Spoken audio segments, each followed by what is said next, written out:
Dear student, आज उसी first chapter का लास्ट लेक्चर जिसमें हम 1.3 के एस्लोज डिस्कस करेंगे और इसमें सॉल्यूशंस ऑफ इक्वेशंस का है और फिर solve the simultaneous linear equation with complex coefficient factorise करना है और फिर एक क्वाड्रेटिक इक्वेशन है तो वहाँ पे हमने कंप्लीटिंग स्क्वायर मेथड अप्लाई करके हमने क्वेश्चंस करने हैं।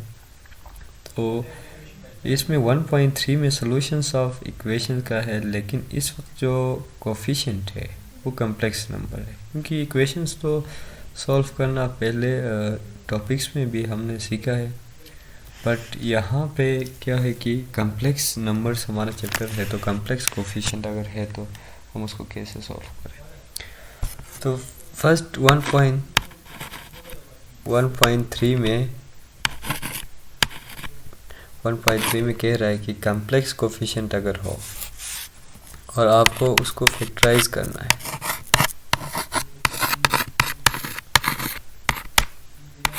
फैक्टराइज लेट सपोज आपके पास एक इक्वेशन में दे रहा हूँ x² + 9 = 0। तो डियर स्टूडेंट देखिए कि इसके फैक्टर्स बनाने हैं, बट यहाँ पे इस इक्वेशन को सॉल्व करते वक्त हमें ये ख्याल करना है कि हमारे पास x² + b² या a² + b² इस तरह का सच कोई फार्मूला नहीं है। तो हम कोशिश करेंगे कि ये जो प्लस है इसको माइनस में ले आए और ताकि हमारे पास a² वो -b² का फार्मूला बन जाए। So I can write x² - into iota 3 whole square equal to 0, ताकि आइटा स्क्वायर की वैल्यू क्या है -1 है और वो -1 इस माइनस को कंपनसेट करके प्लस दे रहा है। So I can write this plus S minus into iota square और 9 को मैंने 3 का स्क्वायर लिखा है। तो अब इससे आगे देखें कि हमारे पास हम कह सकते हैं कि a² - b² का फॉर्म है, तो a - b into a + b। So x 3 iota into x + 3 iota equal to 0। तो ये इसके फैक्टर्स है x - 3 iota plus x +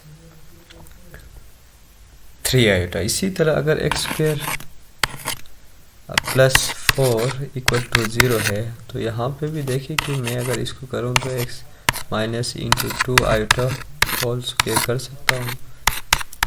So it can be written as x - 2 iota into x + 2 iota.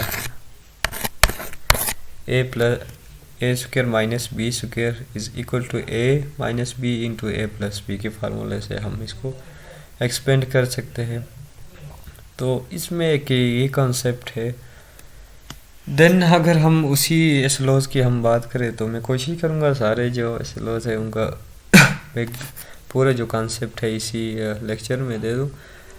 एक और का है कि क्वाड्रेटिक इक्वेशन अगर है तो उस क्वाड्रेटिक इक्वेशन को कंप्लीटिंग स्क्वायर मेथड से आपने सॉल्व करना है। Let suppose p x² + q x + c = 0। ये जो p और q है, this is quadratic equation because the variable is having the power 2।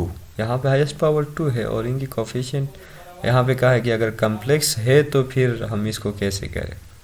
Completing square method में क्वाड्रेटिक इक्वेशन को सॉल्व करने के लिए हमारे पास 3 मेथड्स होते थे, एक factorization, second completing square method और थर्ड क्वाड्रेटिक फार्मूला। तो हमने कंप्लीटिंग स्क्वायर मेथड्स अप्लाई करना है। सबसे पहले हम क्या करते थे कि अगर ये जो p है x² का जो कोफिशिएंट है ये परफेक्ट स्क्वायर नंबर ना हो तो आप क्या करते थे, p से डिवाइड करते थे पूरी इक्वेशन को। अगर पूरी इक्वेशन को मैं p से डिवाइड करूं तो q divide by p x + c divide by p हो जाएगा इक्वल टू 0 इस इक्वल टू 0 है। और फिर इसी तरह अगर हम इस कांस्टेंट को हम साइड पे अगर शिफ्ट करते हैं तो x² + q divide by p of x equal to -c divide by p। तो यहाँ पे p q और ये गिवन होते हैं इसमें देखिए कि अगर गिवन है और फिर आपने ये फाइंड आउट करना है तो आप क्या करते थे कि यहाँ पे एक फार्मूला बनाते थे, एक्स स्क्वायर प्लस 2 इंटू ए की जगह में एक्स है और बी की जगह में क्यू डिवाइड बाय पी है, और ताकि 2 ले लूँगा, 2 इस 2 के साथ कैंसिल आउट हो और आपके पास Q divide by P of X हो। यही क्यू डिवाइड बाई 2p का आप होल स्क्वायर लेते थे, A square plus 2ab plus B square का फॉर्म अगर बनता है तो, और यही टर्म जो स्क्वायर में टर्म है आगे उस साइड पे जाके ऐड होता था, c divide by P square plus Q square divide by 4p square होगा उसका स्क्वायर लेने के बाद। इसके बाद आप इसको फार्मूले में क्लोज करते थे, A square plus 2ab plus B square है तो एक्स के ए की जगह में हमारे पास एक्स है, बी की जगह में क्यू डिवाइड बाई 2p है। So it can be close like this, x plus q divide by 2p whole square.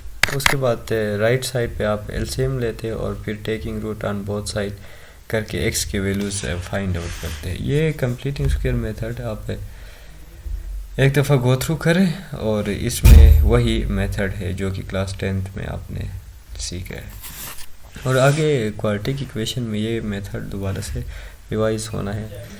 और फिर देखिए कि अगर इक्वेशंस को अगर सॉल्व करने का कहा जाए कि क्वाड्रेटिक लीनियर इक्वेशंस को, लेट्स सपोज कि अगर मेरे पास है 2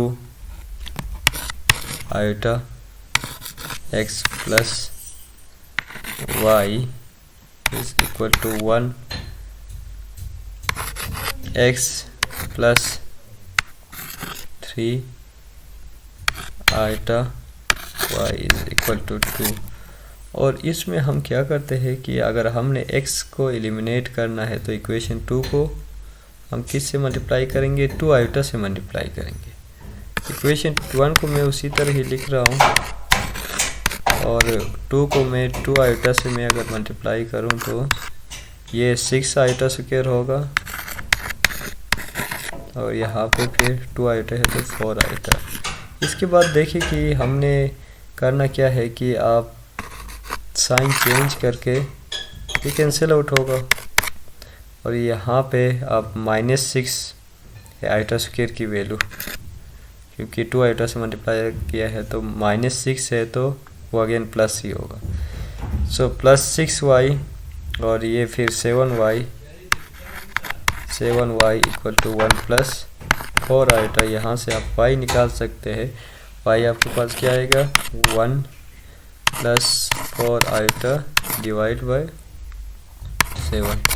तो हम लीनियर इक्वेशन को एक इसी तरफ सॉल्व करते हैं, x का जो कोफिशिएंट है उसको सेम बना के हम उसको एलिमिनेट करते हैं साइन चेंज करने, या आप y की कोफिशिएंट है उसको भी सेम बना के आप इसको कैंसिल आउट कर दें। जिस तरह अलजेब्रा में लीनियर इक्वेशंस को सॉल्व करने के लिए हमारे पास मेथड्स है दो, लीनियर इक्वेशन को सॉल्व करने के लिए सिमुल्टेनियस मेथड्स और सब्स्टिट्यूशन मेथड्स, वही काम इसी में भी है। और इस वीडियो में फिर भी अगर आपके क्वेश्चन है तो इसको मैं दोबारा से कुछ प्रॉब्लम्स पे अप्लाई करूँगा, आप कमेंट में हमें बताइए।